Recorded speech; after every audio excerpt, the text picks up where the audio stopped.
At this moment, 109 treasured human beings are being held hostage by Hamas in Gaza. They are Christians, Jews, Muslims, Hindus, and Buddhists. They are from 23 different countries. The youngest hostage is a 1-year-old red-headed baby boy, and the oldest is an 86-year-old mustachioed grandpa. Among the hostages are 8 American citizens. One of those Americans is our only son. His name is Hirsch. He's 23 years old. And like Vice President Kamala Harris, Hirsch was born in Oakland, California. Hirsch is a happy-go-lucky, laid-back, good-humored, respectful, and curious person. He is a civilian. He loves soccer, is wild about music and music festivals, and he has been obsessed with geography and travel since he was a little boy. His bedroom overflows with atlases, globes, maps, and National Geographic magazines. On October 7th, Hirsch and his best friend, Honor, went to a music festival in the south of Israel. It was advertised as celebrating peace, love, and unity. They also went to celebrate Hirsch's 23rd birthday. As rockets began to fall, Hirsch, Honor, and 27 other young festival goers took refuge in a 5-foot by 8-foot bomb shelter. Terrorists began to throw grenades into the shelter. Honor stood in the doorway and repelled 7 of those grenades before the 8th one killed him. Altogether at the Nova Music Festival, 367 young music lovers were killed. This was just one of the many attacks on neighborhoods and communities in southern Israel on that terrible day. In total, 1,200 were killed, including 45 Americans. Hirsch's left forearm, his dominant arm, was blown off before he was loaded onto a pickup truck and stolen from his life and me and John into Gaza. And that was 320 days ago. Since then, we live on another planet. Anyone who is a parent or has had a parent can try to imagine the anguish and misery that John and I and all the hostage families are enduring. Now, you all know this. Trump betrays these ideals. He viciously attacks Democrats and Republicans. His put-downs know no shame. John McCain's military service, Nikki Haley's heritage, women, people with disabilities, trans people, our veterans. He is indiscriminate in his put-downs. His is the politics of smear and fear, not inspiration and elevation. Donald Trump speaks more of American carnage than American compassion. But in America, you can't lead the people if you don't love the people. All the people. On the other side of the border, the traffickers, they pack migrants into 18-wheelers like cattle, 50, 100 at a time. Then they seal the doors. That's when the 911 calls come. We hear them, desperate, terrified, gasping for air. Now, sometimes we get there in time. Sometimes, despite our best efforts, we can't. When Donald Trump comes down to Texas, stands next to officers in uniforms just like mine, he's not there to help us. Don't think that, not for a second. He is a self-serving man.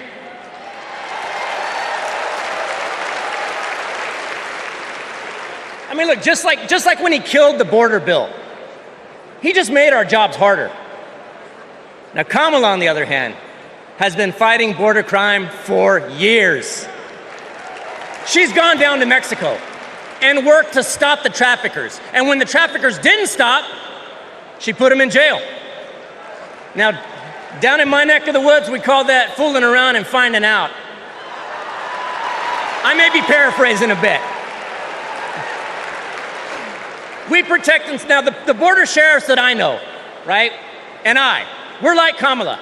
We protect and serve. We enforce the law. We show compassion. And we fight like hell to protect our border. Because as we've always known in Texas, cuando luchamos, ganamos. When we fight, we win. 4 years ago, I resigned from the Trump administration. As a Republican who dreamed of working in the White House, it was a hard decision. But as an American, it was the right one. I saw how Donald Trump undermined our intelligence community, our military leaders, and ultimately our democratic process. Now, he's doing it again, lying and laying the groundwork to undermine this election. It's his MO, to sow doubt and division. That's what Trump wants, because it's the only way he wins. And that's what our foreign adversaries want, because it's the only way they win. So let's get the hard part out of the way. I am a Republican. But tonight, I stand here as an American.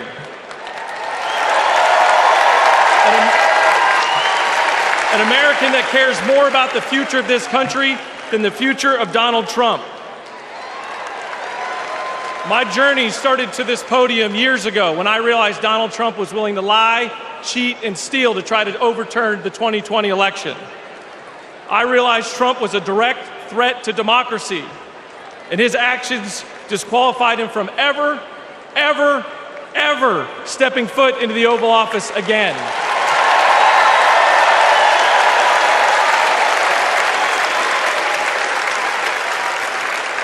I could spend my time revving up this crowd, but I'm certain I don't have to talk anybody out of voting for Donald Trump here.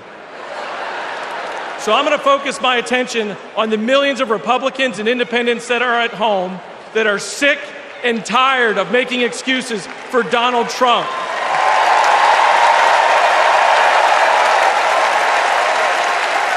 If Republicans are being intellectually honest with ourselves, our party is not civil or conservative. It's chaotic and crazy, and the only thing left to do is dump Trump.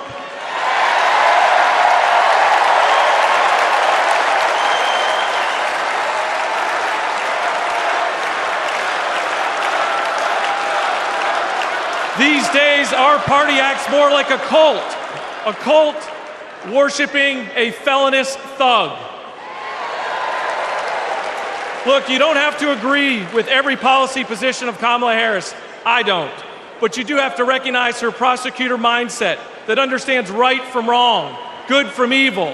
She's a steady hand and will bring leadership to the White House that Donald Trump could never do. Let me be clear to my Republican friends at home watching. If you vote for Kamala Harris in 2024, you're not a Democrat, you're a patriot. But this year I've prayed very hard for peace to come to our world's nations, but also to each one of our hearts. Even though our hearts have been beaten and broken, Beyond prayer, I know the importance of action, and now is the time to understand where we are and what it will take to win. Win the broken hearts, win the disenchanted, win the angry spirits. Now is the time.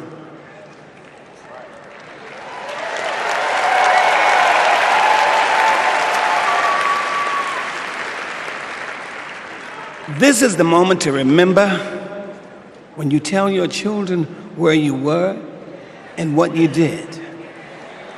As we stand between history's pain and tomorrow's promises, we must choose courage over complacency.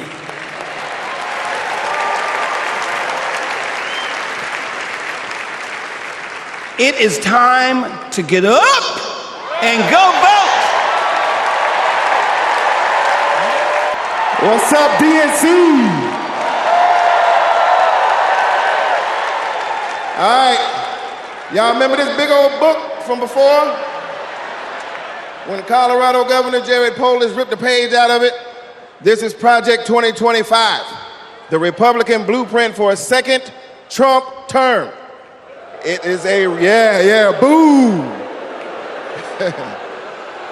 It is a real document that you can read for yourself at kamalaharris.com/Project 2025. You ever seen a document that could kill a small animal and democracy at the same time? My name is Mindy Kaling. Thank you.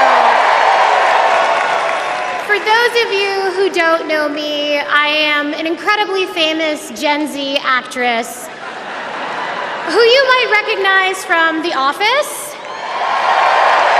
Thank you, The Mindy Project. Or as the woman who courageously outed Kamala Harris as Indian in an Instagram cooking video. Yes, you're welcome. I am so proud to be here supporting my friend. But the real reason I am here is that deep down, I truly believe that as a woman of color and as a single mother of 3, it is incredibly important that I be appointed ambassador to Italy. That's how this works, right? That's like why I'm here. I've never been, I'm dying to go. And guys, I just really need a break. I know it's not the priority tonight, but just think about it. I am actually here because I have known the Vice President for a long time, and I want to tell you a story about one of the first times I ever met her. She wasn't Madam Vice President then. She was my senator, and we were filming a video where she came to my home to cook dosas, a South Indian dish.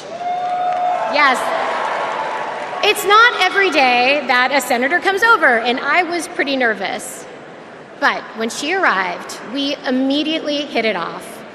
We talked about the love we have for our moms, who had both passed away from cancer. Both of our mothers were immigrants from India who came to America and committed their lives to serving others. My mother, Swati, became an OBGYN. Thank you. Kamala's mother, Shaimala, became a scientist with a PhD who dedicated her life to trying to find a cure for cancer.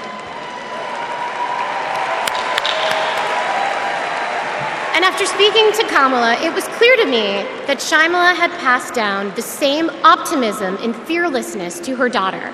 It's a high honor and a distinct privilege as a Brooklynite, New Yorker, and as an American to stand before you today and unequivocally express my support for Kamala Harris and Tim Walz to be the next President and Vice President of the United States of America.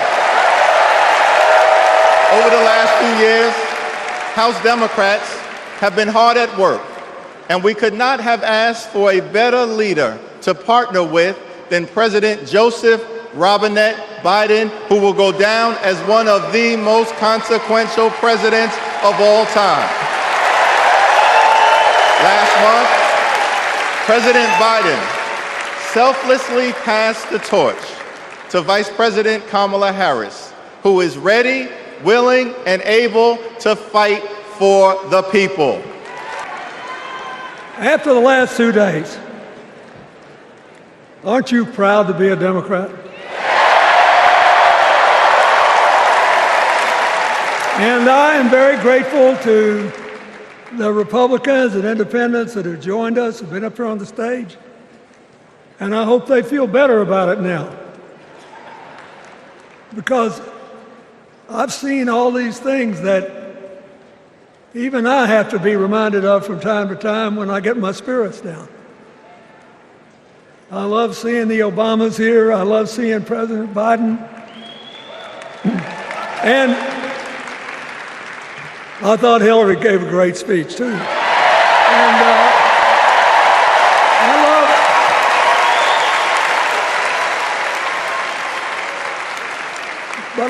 I love seeing all these young leaders. A bunch of them are coming up after me. They look better, they sound better, and they'll be exciting. I do want to say one word about President Biden. Remember, he had an improbable turn that made him president. And we were in the middle of a pandemic and an economic crash. He healed our sick and put the rest of us back to work. And he strengthened our alliances for peace and security. He stood up for Ukraine. He's trying desperately to get a ceasefire in the Middle East.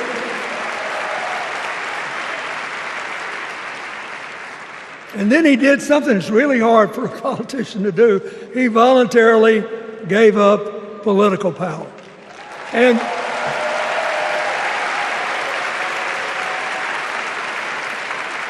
George Washington knew that, and he did it.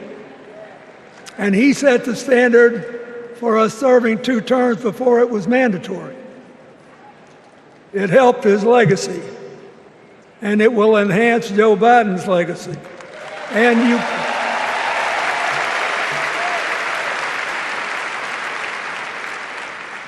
And it's a stark contrast to what goes on in the other party. So I want to thank him for his courage, compassion, his class, his service, his sacrifice. And every 4 years, it's a little different because the people come at the candidates, and they say, as they're saying now, here are our problems, solve them. Here are our opportunities, seize them. Here are our fears, ease them. Here are our dreams, help them come true.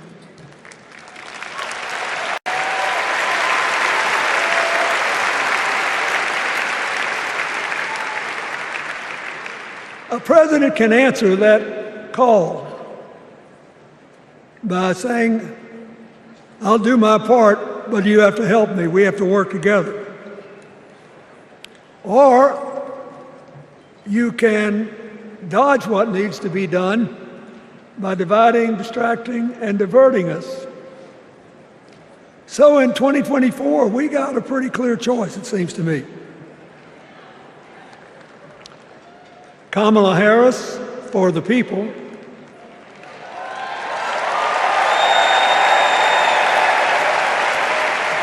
and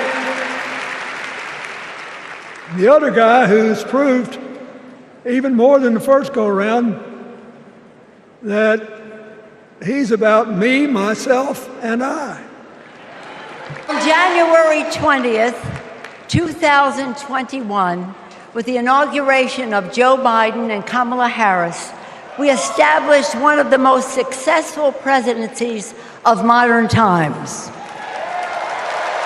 And we quickly proved that Democrats deliver. Millions of jobs, stronger infrastructure and rural broadband, a Biden child tax credit, rescuing human pensions, honoring our veterans, bold climate action, lowering the cost of prescription drugs, all thanks to President Biden's patriotic vision of a fairer America, doing so with liberty and justice for all. Thank you, Joe.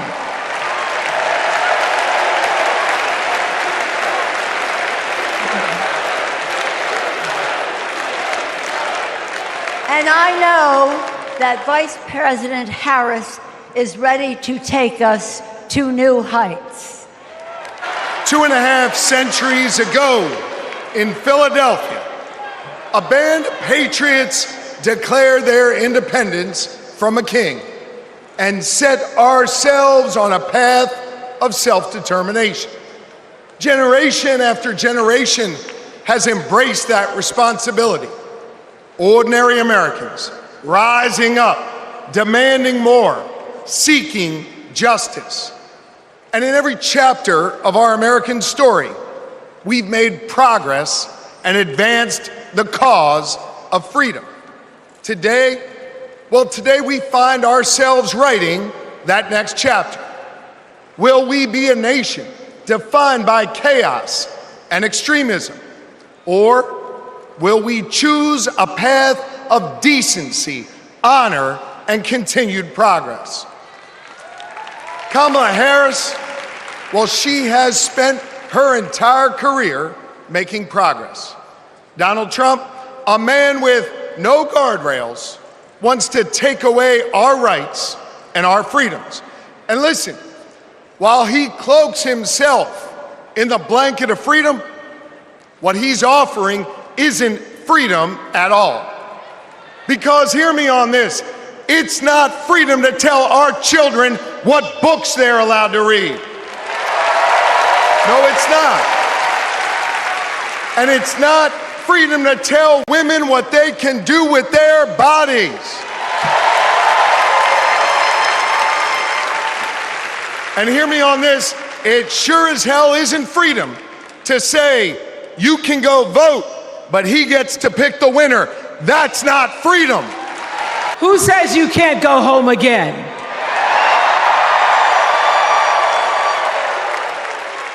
After watching the Obamas last night, that was some epic fire, wasn't it? Some epic fire. We're now so fired up, we can't wait to leave here and do something.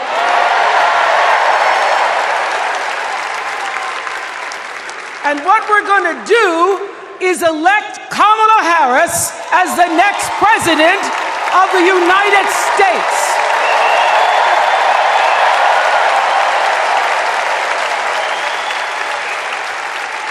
I am so honored to have been asked to speak on tonight's theme about what matters most to me, to you, and all of us Americans: freedom.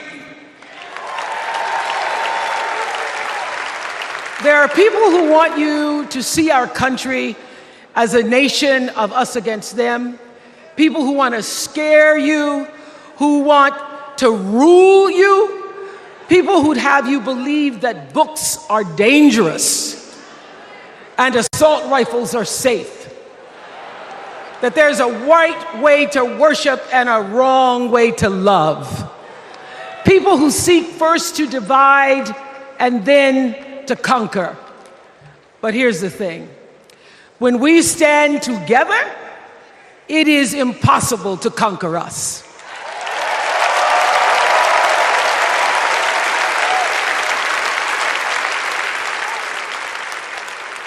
In the words of an extraordinary American, the late Congressman John Lewis,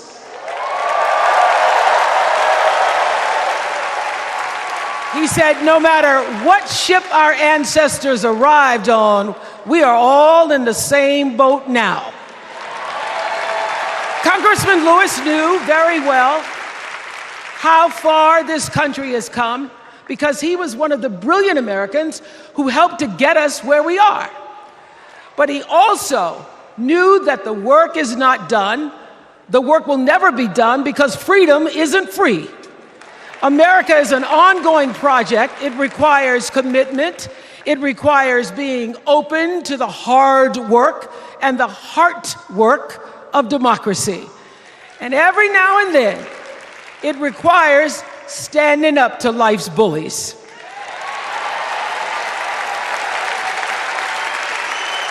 I know this. I've lived in Mississippi, in Tennessee, in Wisconsin, Maryland, Indiana, Florida, Hawaii, Colorado, California, and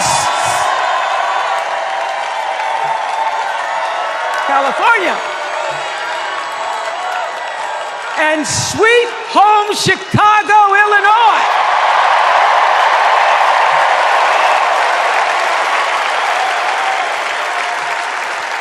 I have actually traveled this country from the redwood forests, love those redwoods, to the Gulf Stream waters.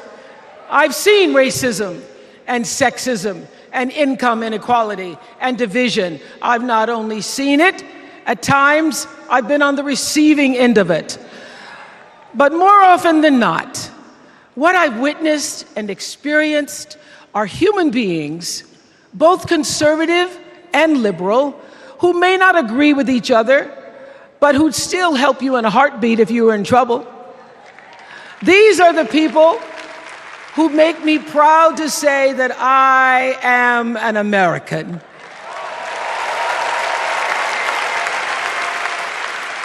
They are the best of America. And despite what some would have you think, we are not so different from our neighbors. When a house is on fire, we don't ask about the homeowner's race or religion. We don't wonder who their partner is or how they voted. No, we just try to do the best we can to save them. And if the place happens to belong to a childless cat lady,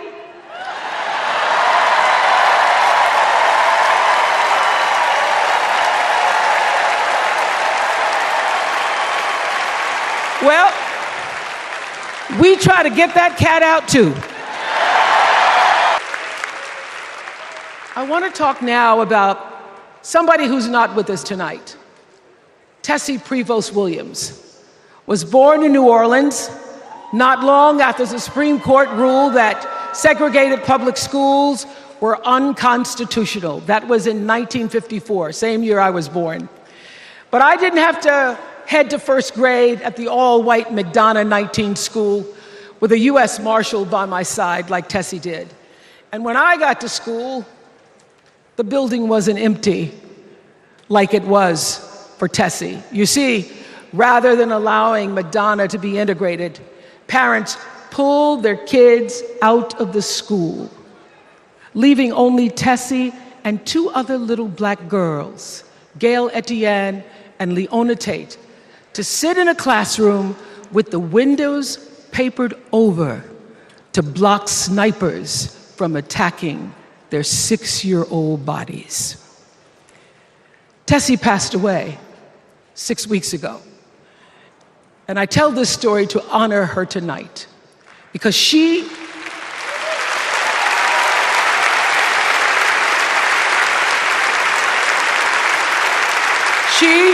like Ruby Bridges and her friends, Leona and Gail, the New Orleans Four, they were called.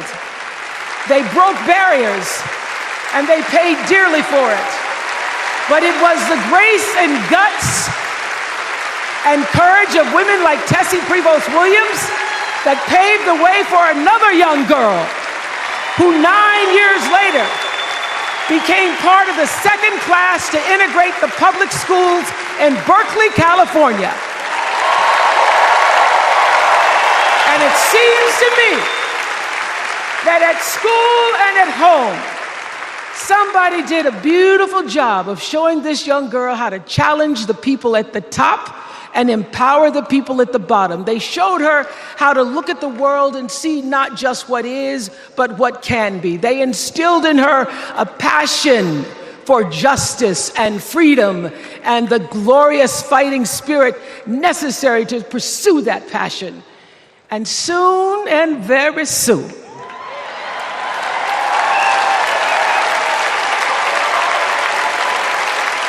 and very soon, we're going to be teaching our daughters and sons about how this child of an Indian mother and a Jamaican father, two idealistic, energetic immigrants,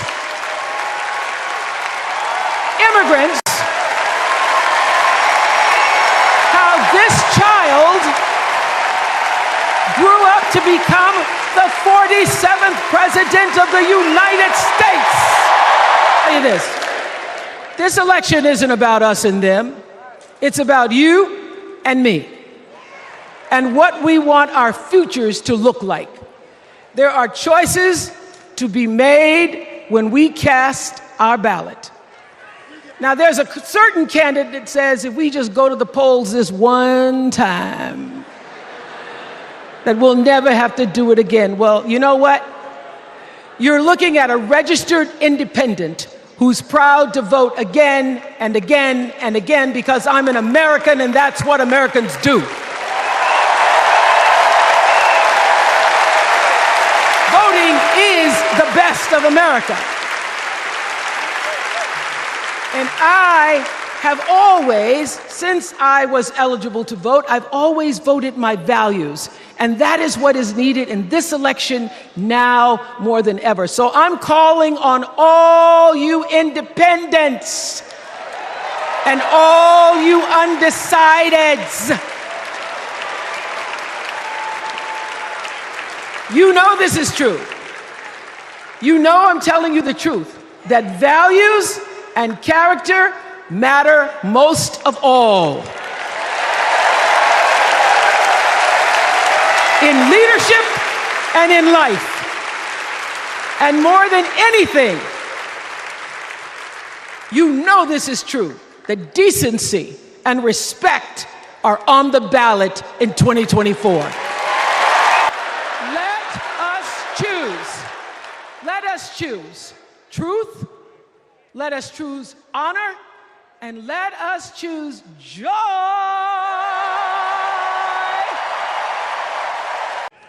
And I know our history isn't perfect. The unevenness of the American journey has made some skeptical. But I'm not asking you to give up your skepticism. I just want that skepticism to be your companion and not your captor. And I'm asking that you join us in the work. Because making America great doesn't mean telling people you're not wanted. And loving your country does not mean lying about its history.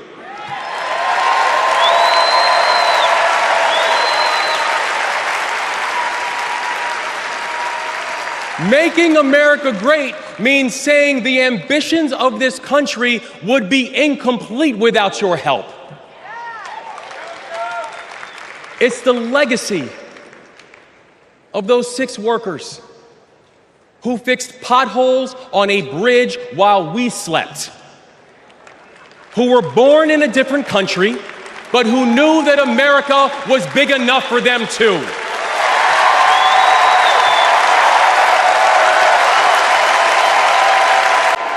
Here's a sentence I never thought I'd hear myself saying. I'm Pete Buttigieg, and you might recognize me from Fox News.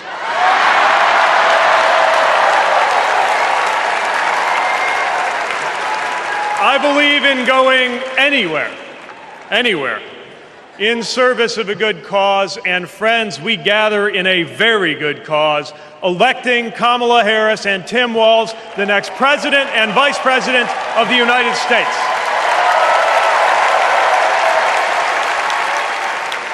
The choice could not be clearer. Donald Trump rants about law and order. as if he wasn't a convicted criminal running against a prosecutor. As if we were going to forget that crime was higher on his watch.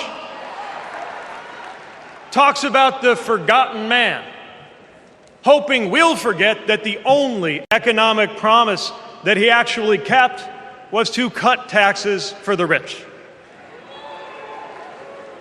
And don't even get me started on his new running mate.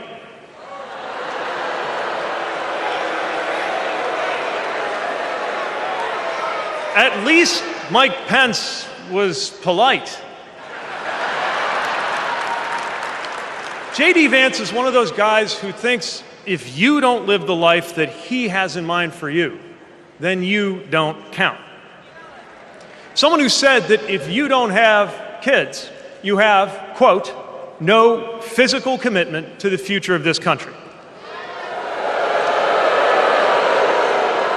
You know, Senator, when I deployed to Afghanistan, I didn't have kids then. Many of the men and women who went outside the wire with me didn't have kids either. But let me tell you, our commitment to the future of this country was pretty damn physical. On behalf of the great state of Minnesota, where purple reigns, I stand before you in support of our next Vice President, Tim Walz.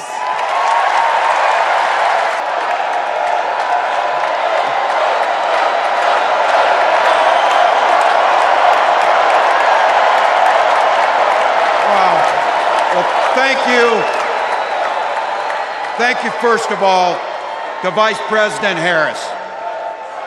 Thanks for putting your trust in me and for inviting me to be part of this incredible campaign.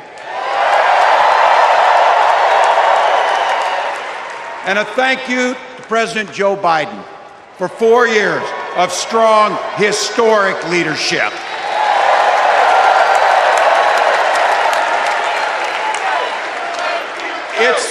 It's the honor of my life to accept your nomination for Vice President of the United States. Now, I grew up in Butte, Nebraska, a town of 400 people. I had 24 kids in my high school class, and none of them went to Yale. But I'll tell you what, growing up in a small town like that, you learn how to take care of each other. That family down the road, they may not think like you do. They may not pray like you do. They may not love like you do, but they're your neighbors. And you look out for them, and they look out for you. Everybody belongs, and everybody has a responsibility to contribute. For me, it was serving in the Army National Guard. I joined up 2 days after my 17th birthday, and I proudly wore our nation's uniform for 24 years. My dad, a Korean War era Army veteran, died of lung cancer a couple years later. He left behind a mountain of medical debt. Thank God for Social Security survivor benefits. And thank God for the GI Bill that allowed my dad and me to go to college, and millions of other Americans. Eventually, like the rest of my family, I fell in love with teaching. Three out of 4 of us married teachers. I wound up teaching social studies and coaching football at Mankato West High School. Go Scarlets! We ran a 44 defense. We played through to the whistle on every single play, and we even won a state championship. Never closed the yearbook, people. But it was those players and my students who inspired me to run for Congress. They saw in me what I had hoped to instill in them, a commitment to the common good, an understanding that we're all in this together, and the belief that a single person can make a real difference for their neighbors. So there I was, a 40-something high school teacher with little kids, zero political experience, and no money, running in a deep red district. But you know what? Never underestimate a public school teacher. Never. Take Donald Trump and J.D. Vance.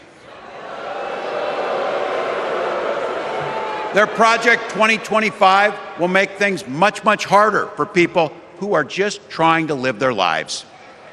They spent a lot of time pretending they know nothing about this.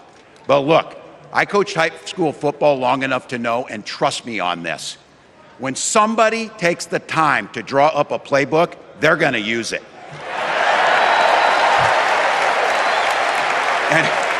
And we know if these guys get back in the White House, they'll start jacking up the costs on the middle class, they'll repeal the Affordable Care Act, they'll gut Social Security and Medicare, and they will ban abortion across this country with or without Congress. Here's the thing, it's an agenda nobody asked for.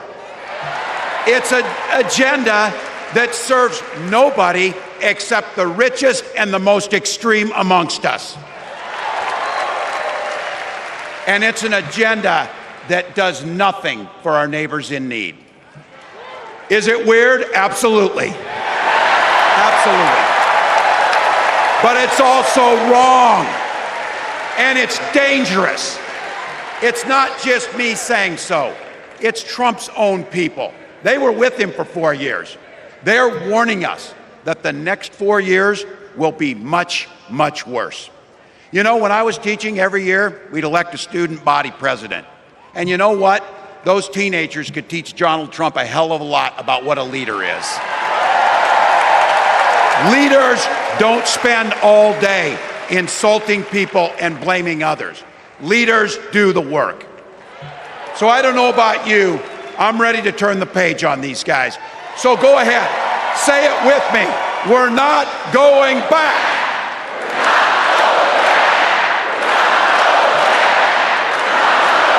We've got something better to offer the American people. It starts with our candidate, Kamala Harris. From her first day as a prosecutor, as a district attorney, as an attorney general, as a United States senator, and then our vice president, she's fought on the side of the American people. She's taken on the predators and fraudsters. She's taken down the transnational gangs, and she stood up to powerful corporate interests. She has never hesitated to reach across that aisle if it meant improving your lives. And she's always done it with energy, with passion, and with joy. Folks, we've got a chance to make Kamala Harris the next president of the United States.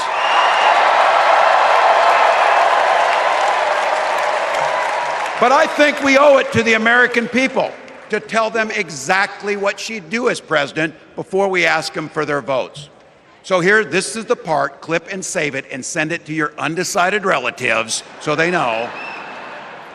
If you're a middle-class family or a family trying to get into the middle class, Kamala Harris is going to cut your taxes. If you're getting squeezed by prescription drug prices, Kamala Harris is going to take on Big Pharma. If you're hoping to buy a home, Kamala Harris is going to help make it more affordable. And no matter who you are, Kamala Harris is going to stand up and fight for your freedom to live the life that you want to lead. Because that's what we want for ourselves, and it's what we want for our neighbors. You know, you might not know it, but I haven't given a lot of big speeches like this. but I have given a lot of pep talks. So let me finish with this, team. It's the fourth quarter. We're down a field goal, but we're on offense and we've got the ball. We're driving down the field. And boy, do we have the right team. Kamala Harris is tough. Kamala Harris is experienced, and Kamala Harris is ready. Our job for everyone watching is to get in the trenches and do the blocking and tackling. 1 inch at a time, 1 yard at a time, 1 phone call at a time, 1 door knock at a time, 1 $5 donation at a time. Look, we got 76 days. That's nothing. There'll be time to sleep when you're dead. We're gonna leave it on the field. That's how we'll keep moving forward. That's how we'll turn the page on Donald Trump. That's how we'll build a country where workers come first. Healthcare and housing are human rights. And the government stays the hell out of your bedroom.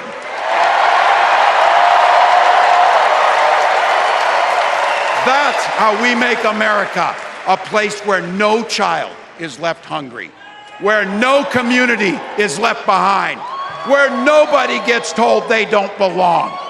That's how we're gonna fight.